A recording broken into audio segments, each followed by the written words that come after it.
Asingan is a vast agricultural land which 80% of the land is agriculture. We have our agritourism park dito sa Asingan which is lalo pa pinapaganda. And yung mga nature na pwede nating puntahan lang yung Karayan namin sa San Vicente West. And of course yung sa fishing village namin na maatin po nating develop na mas maganda pa.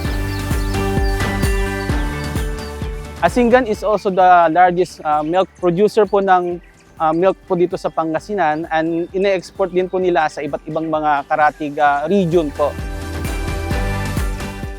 We are so happy po na imbitahan po kayo na pumunta po dito sa aming bayan and i-feel po natin yung the best of Asingan. Area Asenso Asingan.